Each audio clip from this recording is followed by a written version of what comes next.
রাস্তা নির্মাণকে কেন্দ্র করে বুধবার উত্তপ্ত হয়ে উঠল কোচবিহার জেলার মেখলিগঞ্জ ব্লকের উছলপুকুরি গ্রাম পঞ্চায়েতের উত্তরপাড়া এলাকা। ফলে থমকে গিয়েছে কোটি টাকা ব্যয়ে রাস্তা তৈরির কাজ। এদিন রাস্তা নির্মাণকে কেন্দ্র করে ব্যাপক উত্তপ্ত হয়ে ওঠে 166 নম্বর উছলপুকুরির উত্তরপাড়া এলাকা। এক পক্ষ রাস্তার কাজ শুরু করলে অপর পক্ষ গিয়ে বাধা দেওয়ার চেষ্টা করে, যা নিয়েই গন্ডগোলের সূত্রপাত। এই নিয়ে প্রথমে উত্তেজনা ছড়িয়ে পড়ে এবং পরে তা হাতাহাতিতে পৌঁছায়। খবর পেয়ে ঘটনাস্থলে পৌঁছায় মেখলিগঞ্জ থানার পুলিশ। প্রশাসন সূত্রে জানা গিয়েছে, মোট 2,28,00,000 টাকা ব্যয়ে উছলপুকুরি গ্রাম পঞ্চায়েত এলাকায় রাস্তা নির্মাণের কাজ চলছে। প্রায় 4.5 কিলোমিটার দীর্ঘ ওই রাস্তাটি ধুলিয়া বাজারের ঠাকুরের বাসা থেকে রানীঘাট গ্রাম পঞ্চায়েতের বুড়ির বাড়ি পর্যন্ত বিস্তৃত। রাস্তা নির্মাণের কাজ চলাকালীন গ্রামবাসীদের একাংশ ক্ষতিপূরণের দাবিতে আন্দোলনে নামেন। আন্দোলনকারী বাসিন্দাদের দাবি, তাদের জমির ওপর দিয়ে রাস্তা গিয়েছে, উপযুক্ত ক্ষতিপূরণ না মিলে রাস্তার কাজ এগোতে দেওয়া হবে না। দাবির প্রেক্ষিতে এদিন কাজে বাধা দেওয়া হয়। অপরদিকে ঠিকাদারের পক্ষ নিয়ে গ্রামবাসীদের আরেকটি দল প্রতিরোধ গড়ে তোলার চেষ্টা করে। এই নিয়েই ঝামেলার সূত্রপাত। দেখুন বিস্তারিত। সমস্যা এখানে রাস্তার কাজ হবে, ওরা কিছু ব্যক্তি মানে ওদের জমি জায়গা আছে, তো ওই যে বাস ছিল ওইখানে কাজ করতে ওরা দিবে না, এই রাস্তায় মেন রাস্তায় কাজ করতে দিবে না, ওরা বাধা সৃষ্টি করছে। লেবার থেকে শুরু করে সবাইকে বাধা সৃষ্টি করেছে। তারপরে কি হলো? তারপরে হাতাহাতিও হলো, হাতাহাতি করছে ওরা, ধাক্কাধাক্কি। এখন পরিস্থিতি এমন এখন প্রশাসন আসছে, হ্যাঁ পুলিশ এসে প্রশাসন আসছে, প্রশাসন আইসা এখন সুস্থ আছে পরিবেশ। আপনার নাম? বাসুদেব রায়। কোন দায়িত্বে রয়েছেন? আমি ঠিকাদারের ইনচার্জ।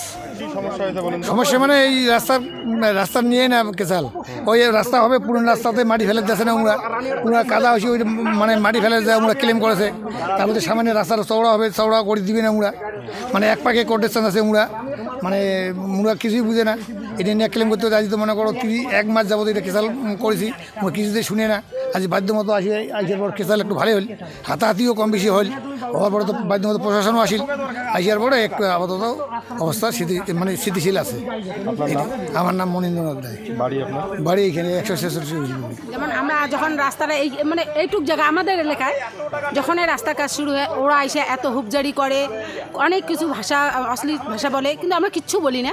কিন্তু আজকে আমরা সবাই ধরছি, কাজ করতে দিবে না, এদিকে বাড়াতে ওদিকে করতে। আমাদের গ্রামে তো রাস্তাটা লাগবে, ওরাও হাঁটবে আমরাও হাঁটবো, কিন্তু তার সাথে ওরা কেন বাধা দেয়? যাদের বিরোধিতা, আমাদের রাস্তা নিয়ে যে বিরোধিতা করতেছে, রাস্তা করতে দিব না, বাঁশ কাটতে দিব না। আপনার নাম কি? আমার নাম জ্যোৎস্না রায়। বাড়ি এইখানে উত্তরপাড়া। আমাদের গ্রামে কোনোদিনও উন্নতি হবে না, কেননা আমাদের গ্রামে সবাই পয়সা খাওয়ার মাস্টার, পয়সা খাওয়ার মাস্টার। আর এই দিক দিয়ে দেখো, আমাদের একটা রাস্তা হচ্ছে মানে সবারই জনগণে ভালো হবে। সেদিক দিয়ে কী হলো, জনগণ তোমার 2 কাঠা জমি গেল, তো আমাকে যদি ভাই 10,000 টাকা দাও, আমি রাস্তা ছেড়ে দেবো, আমি কিচ্ছু বলবো না। আর যদি আমাকে 2 কাঠা আমি ছেড়ে না দাও, আমি কিন্তু রাস্তা দিব না। এটা কোনো পাবলিক প্লেসের মধ্যে পড়ে? রাস্তা সরকারি জমি, সরকার গভর্নমেন্ট জমি নিয়েই কাজ করে, যে আমার এতটুকুর মধ্যে এতটুকু জমি আছে, আমার এটার মধ্যে আমার রাস্তা করতে হবে। তা নিয়ে কী হলো, তা নিয়ে কী হলো? এই বাসটা, এটা কি তোমাকে সরকার বলছে এই বাসটা এখানে গাড়ো? সরকারই বলছে তুমি এখানে আম গাছ গাড়ো, সরকারই বলছে তোমাকে এখানে বাড়ি বানাও। সে গরিব লোক বাড়ি বানাইছে, গজ বানাইছে, আলাদা ব্যাপার, কিন্তু পাবলিক বুঝতেছে না যে রাস্তাটা হলে তো সবারই সুবিধা হবে। একদিন কালে এদিকে একটা গাড়ি এসেছে, আমার অ্যাম্বুলেন্স একটা যাবে, অথবা একটা আমার ফ্যামিলি নিয়ে যাবে, সুবিধা। একটা বাইক যেতেছে, এবার রাস্তার মধ্যে বড় গাড়িতে যদি বাইকটা যাইতে না পারে, তাহলে কীরকম অসুবিধা তুমি বলো? ঠিক আছে, আপনার নাম কি? আমার নাম শঙ্কর রায়। বাড়ি আমার 182 সারোয়াটি। কি করতেছে? এদিকে পাবলিক রাস্তা হবে, এইখানে রাস্তার মধ্যে বেড়া, এখানে যে এসে থাকে, কি করে রাস্তা হবে? কি করে উন্নতি হবে? তোমার জমি এটা তো, আরে কি করে এটা দাও? এইটা আছে শুনমতে ওরে গো, ওরে ক্যামেরা দেই গো, ডাইরেক্ট টিপ করে দাদা শুনো।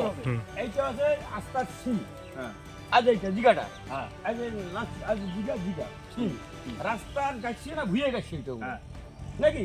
ওইটা গেছে রাস্তায় সাইডে, হ্যাঁ। এখন রাস্তা চাপ আছে আমার এই পাশে, কি কারণে আমার এই চাপ আছে? ওইটা বলে উমাদের হুই ঘটনা হয়েছে ছেলে। এবার রাস্তার যে প্রথম রাউন্ডে যে মাপটা ছিল, সেই মাপ দিয়ে যে রাস্তাতে দায়িত্ব আছে, ওরা তো সবাইকে সমান হয়ে দেখতেছিল। কি করে কি বুঝাবো আমি দাদা? আমি তো ছিলাম না, আমি তো একটু অন্য জায়গায় ছিলাম।